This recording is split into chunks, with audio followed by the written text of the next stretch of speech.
I never thought my quiet Sunday morning would turn into a showdown with the most entitled woman in our neighborhood.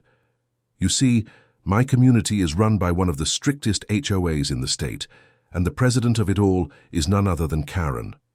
And when I say Karen, I don't mean it as a nickname or a stereotype.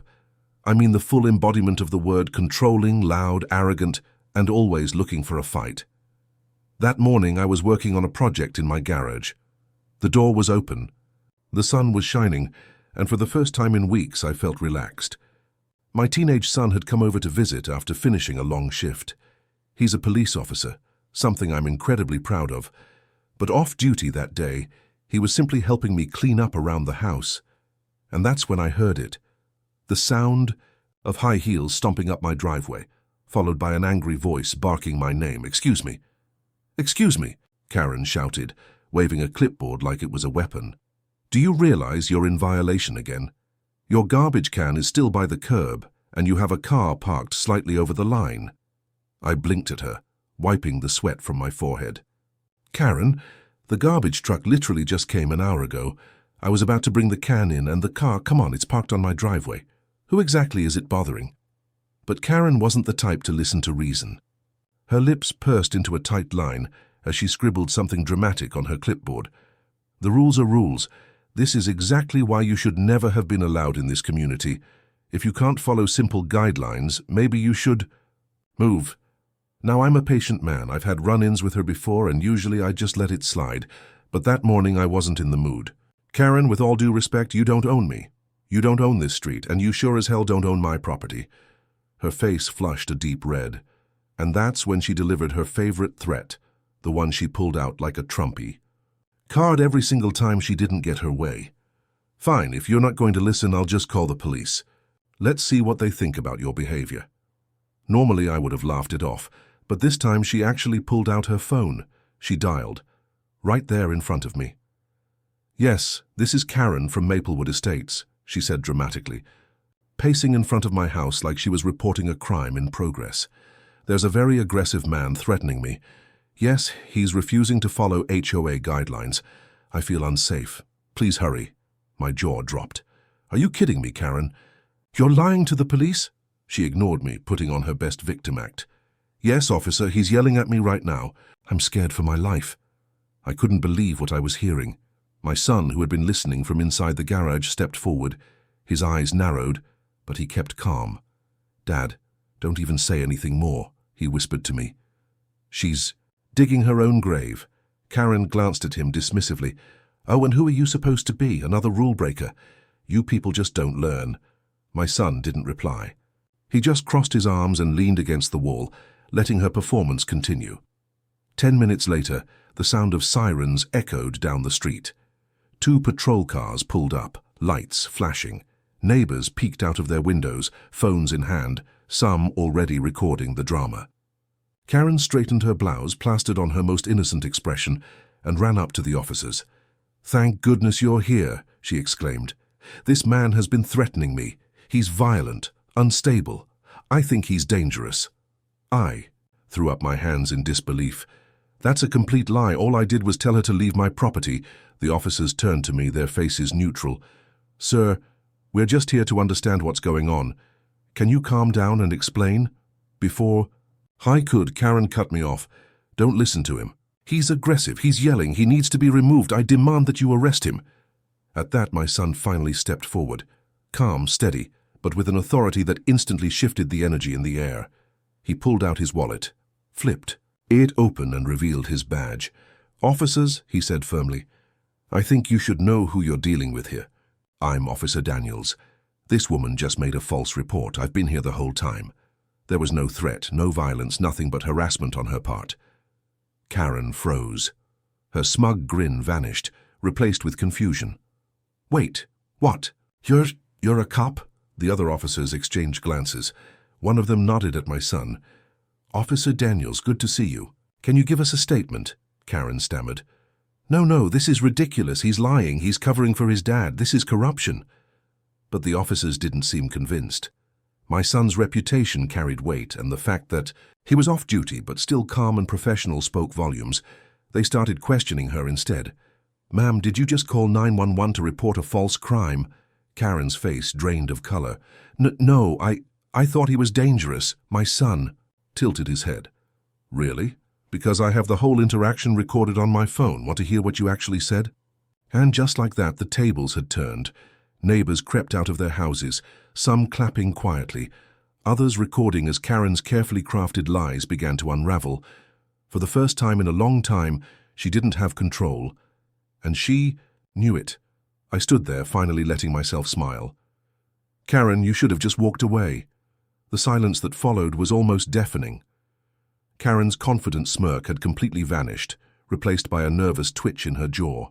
The police officers weren't buying her act anymore, and the neighbors circling the scene were whispering like vultures waiting for a carcass to drop. One officer cleared his throat and fixed Karen with a serious stare.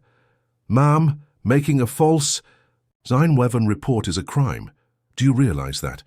Karen's eyes darted between me, my son, and the officers. She clutched her clipboard like it was a lifeline.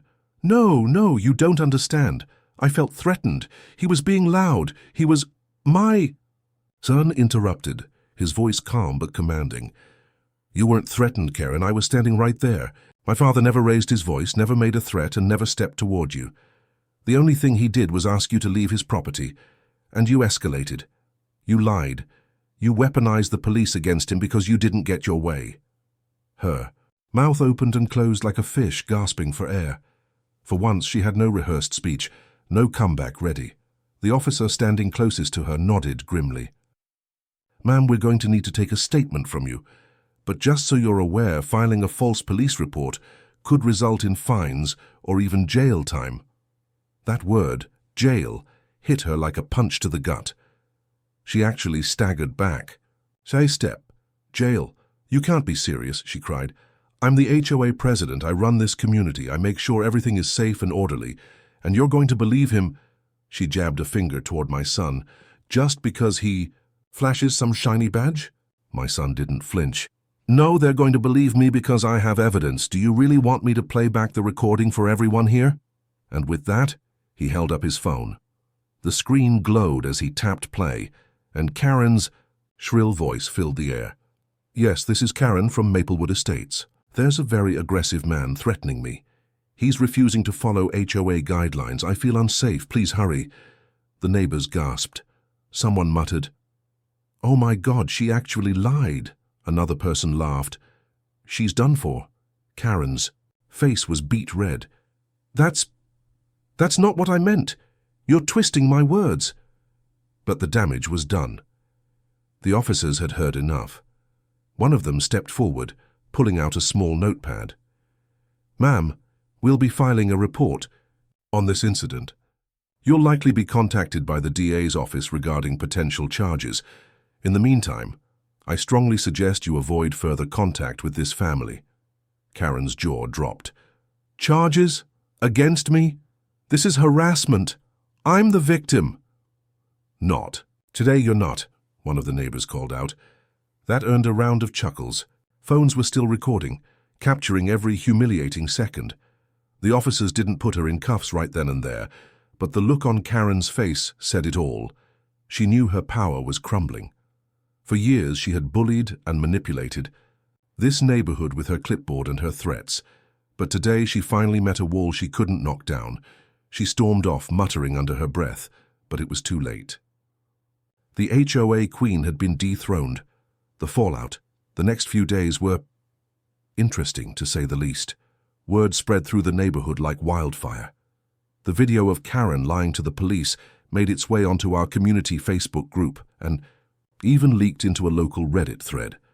Comments poured in, mocking her, calling her a discount dictator, and demanding that she step down as HOA president. At first, she tried to fight back. She sent out an email blast claiming she had been set up and that my son had used his badge to intimidate her. But by then, nobody believed her. The recording was too clear, the witnesses too many. Her credibility was in shreds.